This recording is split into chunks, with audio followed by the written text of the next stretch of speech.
राजस्थान में जयपुर नामक शहर में एक भक्त बालिका का जन्म हुआ ब्राह्मण परिवार में। बालिका का जन्म हुआ, अब वे बचपन से ही भगवान के भजन में रहती।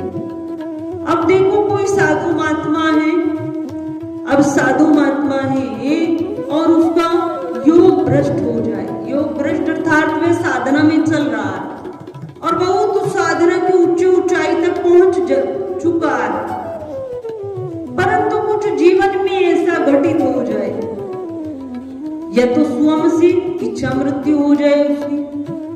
कितने महात्मा ऐसे होते संकल्प कर लेते हैं कुछ, अब वे संकल्प पूर्ण नहीं हुआ तो वो गंगा जी में कूद जाते हैं, किसी जाकर स्थान पर अपना शरीर छोड़ देते हैं।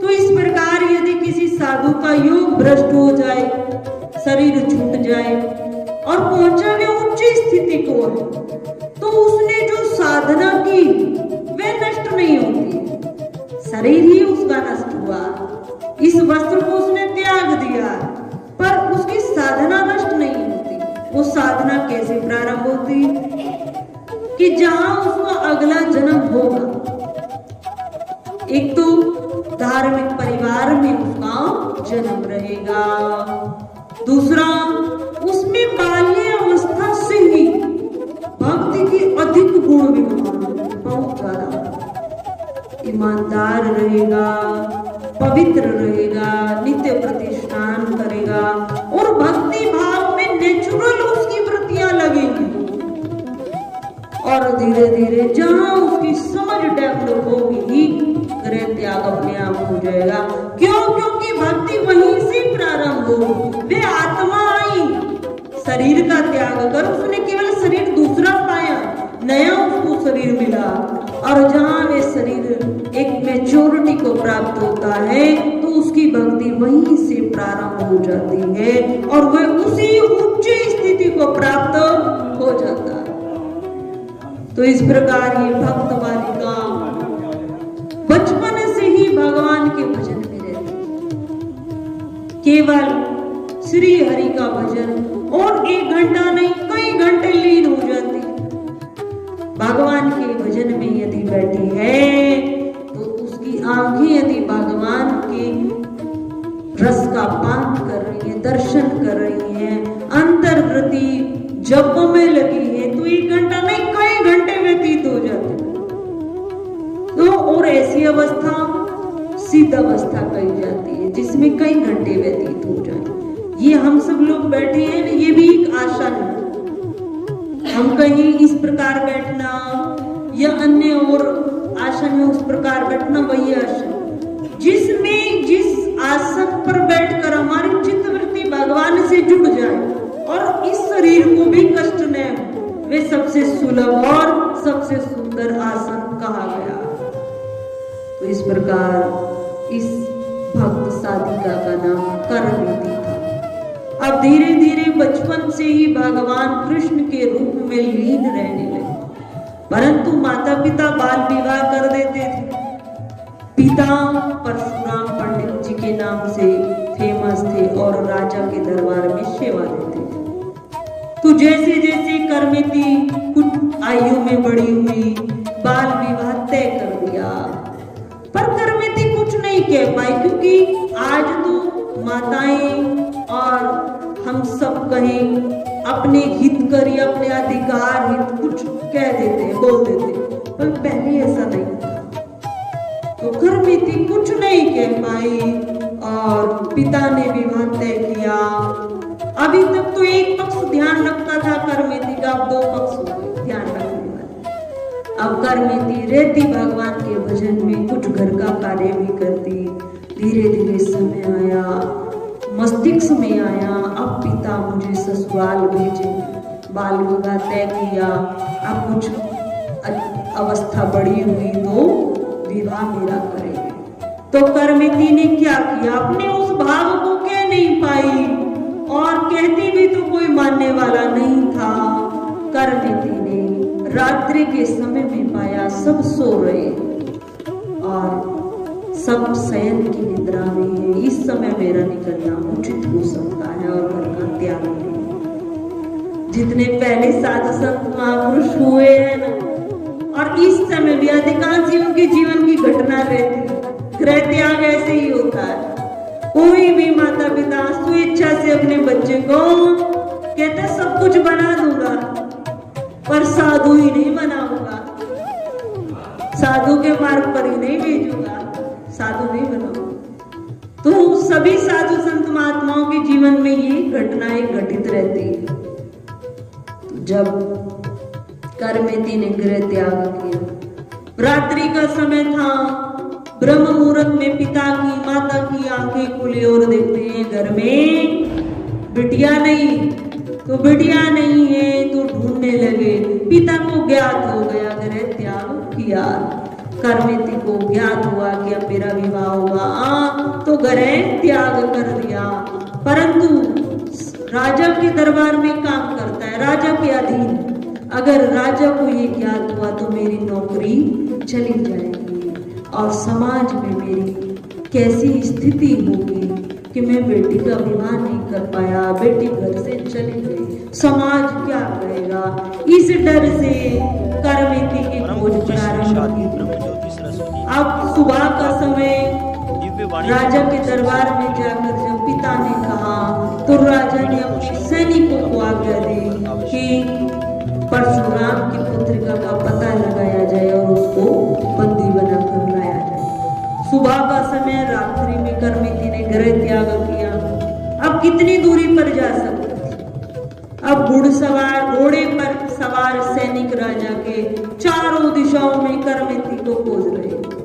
अब करमेती जैसे रात्रि में आई तो आकर देखा, एक शब्द कानों में पड़ा कि घोड़े पर कोई सवार है और मेरी ओर आ रहा। अब करमेती सब कुछ समझ गई कि पिता जरूर राजा के महलों में गए हैं और राजा ने अपने सैनिक इस जंगल में भेजे हैं मुझे खोजने के लिए। तो जैसे ही घोड़े के शब्द कानों में करमेती के पड़े तो सोचने लगी मैं अपने आप को कहाँ छिपाऊं, कैसे अपने आप को बचाऊं, ये तो मेरे समीप आ रहा। चारों ओर देखा, कुछ भी नहीं मिला जिससे वह वहां छिप सके। कोई भी ऐसा वृक्ष या कोई ऐसी जगह दिखाई दिखाई दिया तो एक मरा हुआ ऊंट दिखाई दिया। क्या दिखाई दिया? मरा हुआ, और उसकी बहुत दुर्गंध आ रही। कोई भी जंगल में जीव जंतु मरता है तो उसकी दुर्गंध वहां फैलती है। और उस ऊंट भी किस अवस्था में मरा हुआ, वे मरा ऊंट, और उसको जो जानवर थे, जो जंगल के पशु थे, हिंसक पशु, उन्होंने उसको मांसाहार पाया उसका, तो जो उदर था वो फटा हुआ था, उसमें जगह थी। अब करमेती को कुछ दिखाई नहीं दिया, परंतु दिखाई दिया तो एक चीज दिखाई दी कि इस संसार की दुर्गंध से बचने के लिए यदि मुझे इस ऊंट का सहारा लेना पड़े, इस दुर्गंध में भी मुझे रहना पड़े, यदि विषयों का त्याग हो जाए, भगवान से प्रेम हो जाए, मेरा कल्याण हो जाए, मेरा जीवन सुरक्षित रहे, तो मैं इस ऊंट के उदर में भी प्रवेश कर जाऊं। ज्यादा बड़ी अवस्था नहीं थी करमेती की। ऊंट के उदर का सहारा लिया और काफी बड़ा ऊंट रहता है और एक साइड में जाकर छिप गई। अब वहां पर छिपे करमेती को 1 घंटा नहीं, 2 घंटा नहीं, वहां से एक ने बहुत सारे घुड़सवार वहां आए, परंतु उन घुड़सवारों को इतनी दुर्गंध वहां पर आई कि किसी ने ऊंट की ओर देखा भी नहीं और वहां से तत्काल वापस चले गए। अब करमेती अपने आप को सुरक्षित महसूस करती, घुड़सवार आते उनकी आवाज को सुनते और वो वापस सब चले जाते। तो करमेती ने कितने दिन व्यतीत किए वहां? 3 दिन करमेती ने ऊंट के उदर में अपने आप को छिपाया और समझा कि यदि मैं सांसारिक विषयों का त्याग कर इस दुर्गंध को सहन कर रही हूं मात्र कुछ समय के लिए, तो ये मेरे जीवन का कल्याण ही करेगा। और करमेती पूरा 3 दिन उस ऊंट के उदर में रही। अपने आप को सम्मानिए कि कुछ भी जीवन में कष्ट आ जाता, तनिक भी कुछ कष्ट आ जाता है तो हमारी निष्ठा डगमगाने लगती है, भगवान से हटने लगती है। हम उस बाल रूप साधिका के भाव को देखें कि उसने 3 दिन कैसे व्यतीत किए। 3 दिन न कुछ खाया और न कुछ पिया और 3 दिन में सुरक्षित अपने आप को महसूस किया और वहां से बाहर उस उधर से आए। अब लगा 3 दिन व्यतीत हो गए, 3 दिन चले गए और 3 रात्रि चली गई। अब पिता को भी लगा कि करमेत्री हमारे इलाके में नहीं है, वो यहाँ से बाहर जा चुके और हम उसे खोजने में असमर्थ हुए।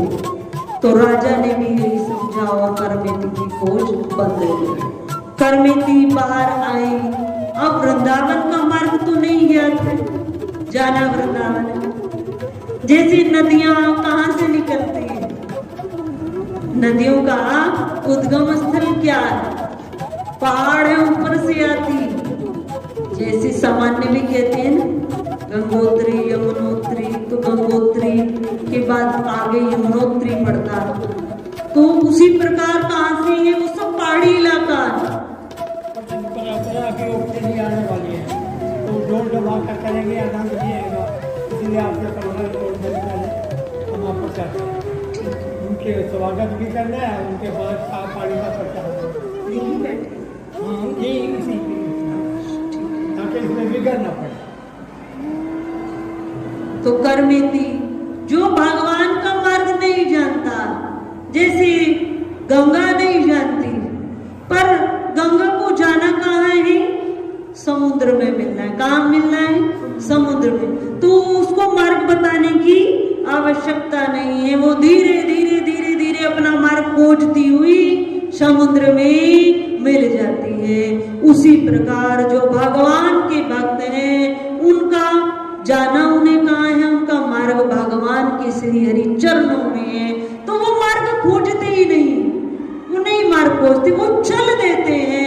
और जब वो चलते हैं धीरे धीरे धीरे धीरे हरि के मार्ग तक पहुंच जाते हैं। बोलिए श्री सच्चिदानंद भगवान की जय। अति आनंद का विषय है। भगवान 22 जनवरी को भगवान की प्राण प्रतिष्ठा हो रही, तो गली गली में बहुत झांकियां, प्रभात फेरी और बड़े बड़े जुलूस निकल रहे। तो ये आनंद का विषय है। इस आनंद में हम अंदर से खुशी, हर्ष, उल्लास, जो अपने संसारिक दुख है इनको भूल जाएं और कुछ समय अपनी चित्त वृत्तियों को इस आनंद में लगाएं। भगवान राम जी अयोध्या में प्रतिष्ठित हो रहे हैं। प्रतिष्ठित जैसे बांके बिहारी हैं, जैसे माँ दुर्गा है, उस प्रकार भगवान राम भी राम मंदिर में प्रतिष्ठित हो रहे हैं। तो इनको अपना या पराया न माने। सबसे आनंद कब आता है, आनंद यदि आप अपना मानते हो तो आनंद है और पराया मानते तो आनंद नहीं। आप ना अपना माने ना पराया माने, आप माने मेरे राम का जुलूस निकल रहा है, मेरे राम का भव संकीर्तन हो रहा है, मेरे राम की प्रभात फेरी निकल रही है, तो हृदय में अति आनंद होगा। क्योंकि भगवान हम सबके, हम सब भगवान के ही अंश हैं और भगवान की ही ये राम नाम की चर्चा, ये जुलूस निकल रहा है। तो इसमें सब सम्मिलित हुए, अपना मानते हुए, भगवान को अपना मानते हुए। बोलिए श्री सच्चिदानंद। परम पूज्य श्री साध्वी ब्रह्म ज्योति सरस्वती जी के प्रवचन प्राप्त करने हेतु दिव्य वाणी चैनल को सब्सक्राइब करें,